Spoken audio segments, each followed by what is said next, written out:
नाज़रीन, आवाज़ न्यूज़ में भली कार आऊं आहियां बिशारत सुमरो। हलंदासीं हेडलाइंस।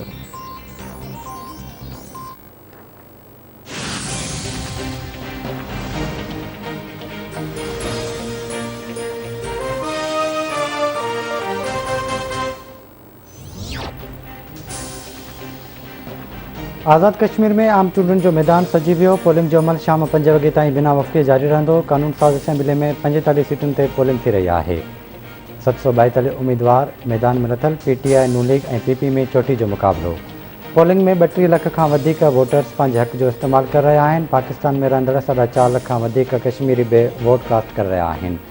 सिंध जे मुख़्तलिफ़ शहरनि लाड़काणे, सांगड़, चंडोलाया, मीरपुर माथेलो, ॾहरकी, गंबट, कुनरी, पिथोरो ऐं ॿिनि शहरनि में बि कश्मीरी पंहिंजे वोट जो हक़ इस्तेमालु करे रहिया आहिनि।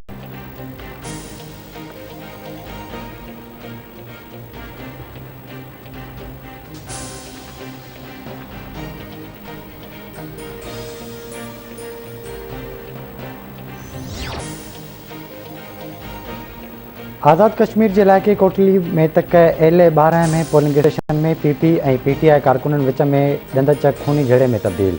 झड़े दौरान फायरिंग में 2 ॼणा मारिजी विया, 2 ॼणा ज़ख़्मी। पुलिस इख़्तियारनि जो चवणु आहे त वाक़िए खां पोइ इलाइक़े में पुलिस जी वॾी नफ़री मुक़ररु कई वई आहे। इलाइक़े जी सूरत-हाल मुकमिल कंट्रोल में आहे।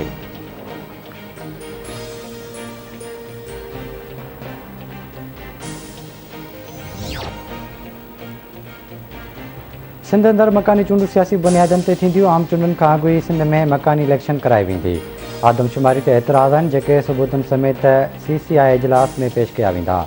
सिंध हुकूमत आइनी हक़ इस्तेमालु कंदे आदमशुमारी बाबति पार्लियामेंट जे गॾियल इजलास में बहस लाइ ख़त लिखियो आहे। PDM में शामिल हिकु जमायत इमरान ख़ान खां इस्तीफ़ा वठण बदिरां बिलावल भुट्टो ज़रदारी खां इस्तीफ़ा जी घुर कई।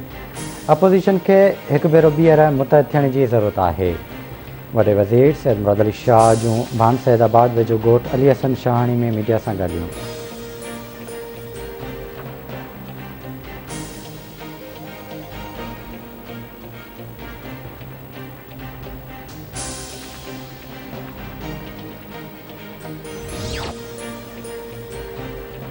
रेंजर्स सिंध जे टेक्निकल टीम ऐं FIA जे साइबर क्राइम विंग जी कराची जे इलाइक़े औरंगी टाउन में कार्रवाई। इंटरनेट जी मदद सां बैंक खातनि, क्रेडिट कार्ड, डेबिट कार्ड ऐं वीज़ा कार्ड खे हैक करे पैसा चोराइण में मुलविस इंतिहाई घुर्बल जवाबदार मोहम्मद आसिफ मुग़ल गिरफ़्तार। जवाबदार जे इस्तेमालु हेठि कंप्यूटर बि बरामद कयो वियो। जांच दौरान जवाबदार इंकशाफ़ कयो आहे त हू इंफॉर्मेशन टेक्नोलॉजी जो माहिर आहे ऐं मुख़्तलिफ़ बैंकुनि जा बैंक खाता ऐं क्रेडिट कार्ड्स हैक करण जी महारत रखे थो। गिरफ़्तार जवाबदार खे FIA साइबर क्राइम सेल जे हवाले कयो वियो आहे।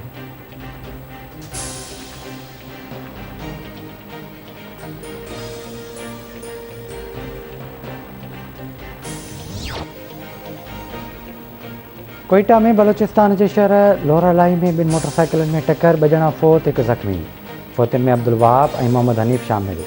पुलिस फ़ौतियलनि जा लाश खणाए इस्पताल मुंतक़िल कया।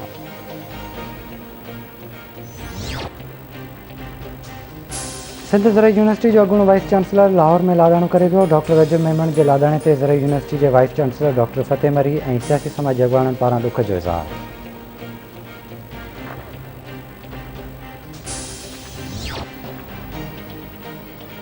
सरहद में वॾी अॻु ॿुॾी वियल मासूम नींगर जो लाश 48 कलाकनि बाद। नींगर ज़ीशान मंगनार जो लाश काज़ीवाह मां जामपुर शरीफ़ वटां ठाहियो।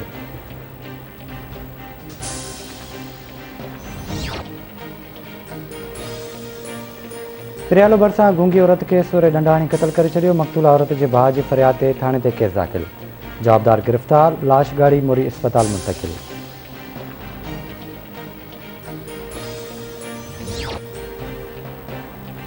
गंबट जी मडवी गली मां नौजवान उसामा खोड़ो जो घर मां गोली लॻल लाश हथायो। पुलिस लाश खणाए इस्पताल मुंतक़िल कयो।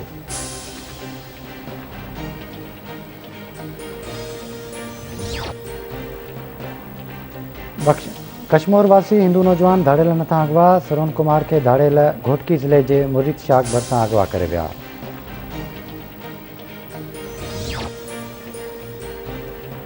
वारा में 4 ॾींहं अॻु क़तल थियल मेहर अली मीर जज जे क़ातिलनि जी गिरफ़्तारी लाइ वारसनि जो एहतजाज। टायरनि खे बाहि निटण समय सभई माण्हुनि जो धरणो, ट्रैफ़िक मुअतल। क़ातिलनि खे गिरफ़्तार करे कानून जे कटाइणे में हाणे सख़्त सज़ा ॾिनी वञे, अॻवाननि जो मुतालबो।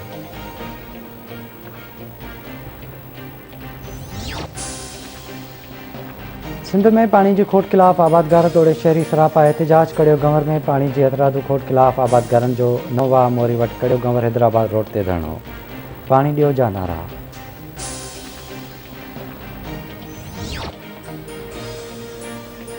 सिंध दरिया में सखर ऐं गुडू बैराजनि वटि पाणी जे वहिकरनि में वाध जो सिलसिलो जारी। गुडू बैराज वटि पाणी में 20,000 क्यूसेक वाध। मथां वहिकिरो 2,01,855 क्यूसेक ऐं हेठां वहिकिरो 1,58,721 क्यूसेक रिकॉर्ड। सखर बैराज वटि पाणी में 5,000 क्यूसेक वाध। सखर बैराज वटि मथां वहिकिरो 1,22,115 ऐं हेठां वहिकिरो 65,880 क्यूसेक रिकॉर्ड।